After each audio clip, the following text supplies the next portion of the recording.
Yeah, I don't like that, bro. I don't like how they coming at you like that, bro. I mean, it is what it is. It's just like they've been looking for anything. I mean, they've been calling me a terrorist for the past 2 years, That's so every crazy. single day. They've been waiting on something. They were, but it's crazy because I feel like a lot of people were just like maybe not comfortable being like, yeah, he's a terrorist, but they were like, oh, dog abuser, we found it. We found something. We found that one was something. consistent. Yeah. But And you've been on the internet for a long time. Yeah. You said some questionable stuff in the past, I right? don't know what you're talking. Okay, Andrew Cuomo, he's been bringing me I up. just feel like that's like this one was like the first time I've known somebody get some internet backlash, and like I've seen firsthand how this is not the truth. Yeah, So but it was interesting. Yeah, it doesn't matter. You'll never be able to convince anybody. There's like it's so funny because like the shit I saw was people being like, it's abuse. What kind of dog is forced to stay in one area and sleep for 5 hours? I was like, every dog. Yeah. Have you been around a dog? Yeah, that's they so love A sleeping. lot of people that complain probably crate their dogs all day when they're at work. Their dogs are like living inside of. They go and work in a cubicle all day, being like, this is the worst abuse I've ever seen in my life. Yeah. But anyway, we're not. Okay, I will say this. Even though the dudes that are making the videos are weirdos, some of them are content. Obviously, that's how they got like their following. memes. Yeah, the memes are funny. I'm So, not like, funny. I'm not gonna lie. I woke up at 2 a.m. during this beef one time, and I wasn't like really paying attention to like the videos. I was like, "Oh, that's not doing it." I got scared. I said, "Oh, we all going down for this." Fucking my speech ready, like, bro. Dude, like, it got to a point where I was like, am I like a bad dog parent? Like, what the fuck? It started making me question myself, especially because it's like I was like, am I actually like a mean or bad dog parent? Like, I couldn't like. At first, I was like, this is ridiculous, but then they kept gaslighting so hard that I was like, man, maybe I'm just a dog parent. Yeah. It's funny because if you would actually do it, like me and Mike probably have to go work at McDonald's. You know, Yeah. it's over for us. No, I actually don't think our audience really like. Yeah. We're not in the stream. We're not LA either. I think so different. Also, what you think, bro? The way that this has been blown out of proportion is unironically, it's like if I punched Kaya in the fall on camera, it would probably be worthy of this level of response. yeah. Like. Or it would have been above and beyond for even something like that. You know what I mean? Like people have been really pressing it nonstop. I mean, they're still going to keep pressing. Yeah, you probably got a good like month, and it's gonna be like, oh, when you're on the internet for a long time, there's so many different like angles and factors with. The number, the gesture, the tone, all of it reads less like philanthropy and more like experiment. What Palmer Luckey offers is not just money, but a challenge, a wager on the truth, a test of faith dressed as charity. Is easy to be distracted by the humor of it, the absurdity of a billionaire engineer inserting himself into a storm over a streamer's dog collar. But beneath the absurdity lies something revealing about the age we inhabit. We have grown addicted to proof, to the idea that every mystery can be solved with the right teardown, the right screenshot, the right leak. Verification has become our sacrament. We no longer believe what we see until it has been disassembled before us, photographed, certified. That hunger for certainty is not new. America has always been a country obsessed with the performance of truth. From the slave auction block to the modern live stream, spectacle has demanded that people show their bodies, their tools, their wounds as evidence of authenticity. The only thing that changes is the medium. Once truth required scars, now it requires a teardown video. Lucky's proposal reveals how the language of technology has become the language of morality. The phrase tear it apart and verify belongs to the engineer, yet it has migrated into public debate as a form of judgment. To fix or disassemble is to reveal purity, to prove one's innocence by opening the machine. And so the collar, a trivial object in another era, becomes the stage for a philosophical trial. In this moment, the engineer is priest and inquisitor. He promises donation, redemption, if the accused consents to examination. It is a curious bargain. Money for mercy, proof for peace. The offer itself is performative, a fusion of the logic of Silicon Valley and the morality play of social media. It implies that truth, once verified, can restore order. Yet anyone who has lived online knows that the crowd rarely hungers for resolution. The crowd hungers for the ritual of argument itself. I think of how easily charity becomes currency in such spaces. $100,000 for early prisoner release is no small sum. The cause is righteous, the need immense.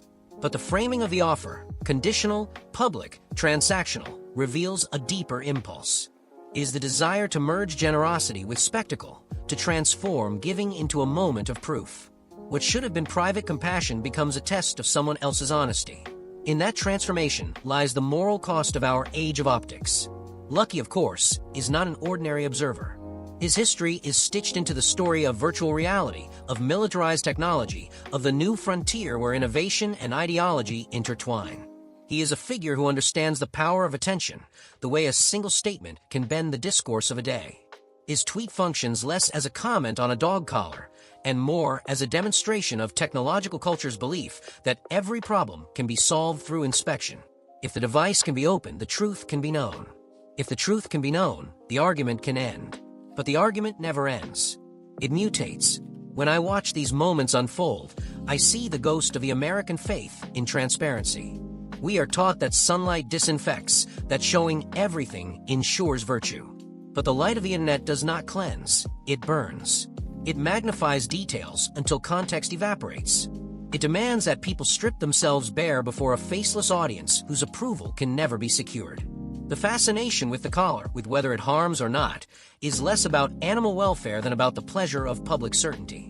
People crave to see someone proven right or wrong. They crave the climax of vindication. The engineer's proposal offers that catharsis, a laboratory demonstration that will settle the debate. Yet truth in human affairs is never so simple. Even if the device were opened, even if experts declared harmless, suspicion would remain. The spectacle would merely shift shape, seeking new ground to feed upon. What fascinates me is how moral drama now travels through the channels of tech entrepreneurship. Lucky's gesture belongs to a lineage of American figures who sought redemption through invention. In our mythology, the engineer is the redeemer, the tinkerer who can solve moral failures through design. The nation has always trusted machines more than people. We build devices to mediate our ethics because we cannot trust one another's word. The teardown of the collar becomes a metaphor for our collective disbelief. We cannot believe kindness until it is measured, cannot accept innocence until it is photographed from multiple angles. To be accused in the digital square is to be trapped in a cycle of proof without end. The influencer at the center of this drama, Hassan, a man whose politics revolve around visibility and critique, now finds himself the subject of the same demand he has so often placed upon others, to show, to verify, to prove. That reversal exposes the fragility of modern virtue. One moment you are the voice of accountability, the next you are the object of it.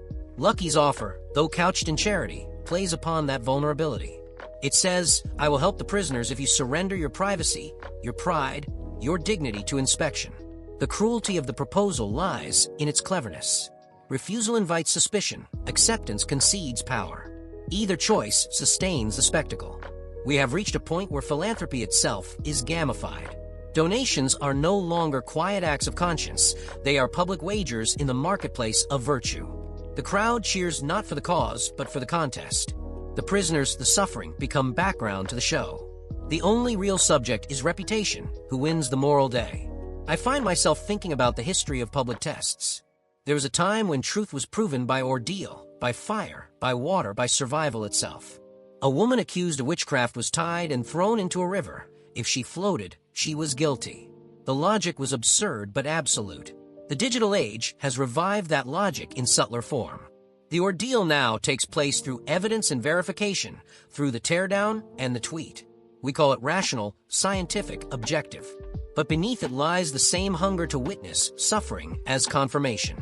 Palmer Luckey's promise is therefore not just a challenge, but a mirror. It reflects a culture that has forgotten how to believe without proof, how to trust without spectacle. His tweet is a symptom of a broader unease, the sense that reality itself has become negotiable. In such a world, even compassion must be audited. And yet, I do not think he wrote it from malice. There is perhaps a kind of earnest engineer's faith in his gesture, the belief that every problem can be solved through testing. To him, this may be a matter of data. Verify the device, remove doubt, move forward. But morality does not submit to data. It lives in the gray, in the unmeasured spaces between intention and effect. What haunts me about the episode is how quickly it reduced a conversation about justice, the fundraising for early prisoner release, to a sideshow about gadgets and grudges. The cause itself, so urgent and human, became secondary to the drama of verification. This is how moral attention collapses in the digital age. We drift toward the bright object, the controversy, the click. The prisoners fade into abstraction, while the collar